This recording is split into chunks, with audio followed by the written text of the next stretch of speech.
This is story of the Peter Pan and Captain Hook. Once upon a time, there were children named Wendy, Michelle, and Stella. They live in London in a very big house. Every night, Wendy, the older sister, taught her sisters stories about the adventures of Peter Pan. Wendy, tell us more about Peter Pan. Yes, Wendy, please tell us another story, please. It's late, and tomorrow we have school. Oh. Now, close your eyes and go to sleep. Good night and sweet dreams, good. Good night, Wendy. A few hours later, they woke up frightened because they heard strange noises in the room. Did you hear that? Yes. Did you hear it, Wendy? Yes, what's that light over there? Where? What is it? It's me, Tinkerbell. Tinkerbell. Then something extraordinary happened. Peter Pan appeared right there in the middle of the room. Peter Pan. Do you want to come with us? Where? Tinkerbell, and I can take you to Neverland, where the lost boys live. To Neverland? Where the lost boy live? But we can't fly. Tinkerbell will help you. She will blow fairy dust on you, and you will fly. Then Tinkerbell blew some fairy dust over the kids, and they started to float into the air. Look at me. Look at me, I'm flying.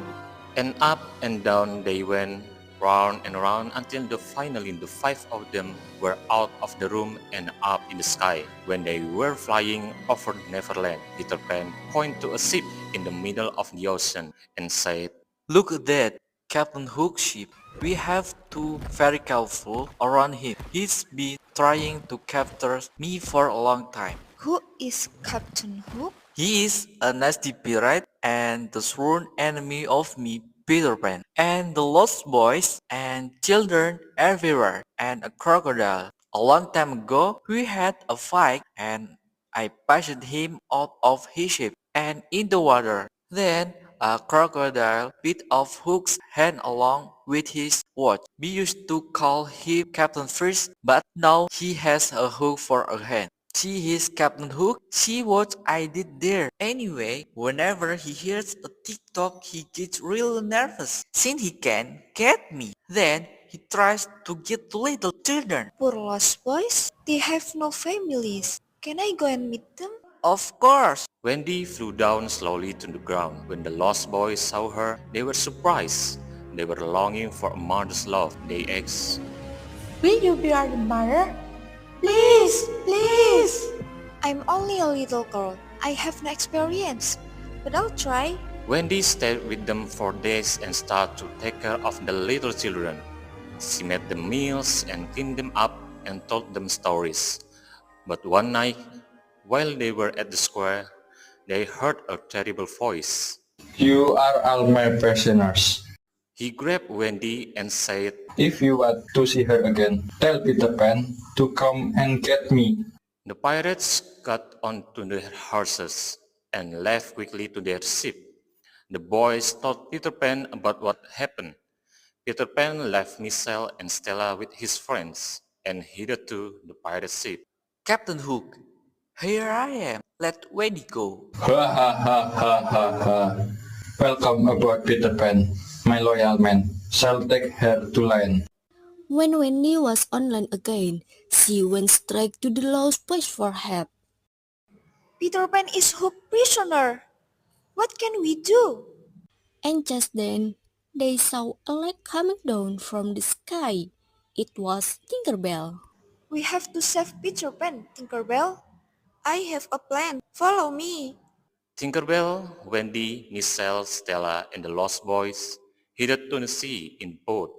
When they were near Captain Hook's ship, Tinkerbell started to dance over the water. Soon, the sea waves started to sound tick-tock, tick-tock. Stop it, please. I can't stand that noise. Captain Hook was furious and took out his sword and pointed it at Peter Pan. Let Peter Pan go, or else. Or else what will you do to me? You didn't mean fly. So then Tinkerbell helped the crocodile get up onto the ship, that same crocodile that had eaten Captain Hook's hand and watch. And as soon as Captain Hook saw him, his knees were weak and he shivered with fear. He dropped his sword and backed away. The crocodile came towards them and all his crew ran away. Captain Hook was alone with the crocodile, so he set Peter Pan free and ran away too. Thank you, my friend. You have saved my life. What wonderful and exciting adventures we shared. Then Stella and Michelle woke up. They were in his bedroom. Was it a dream? Yes, maybe it was all a dream.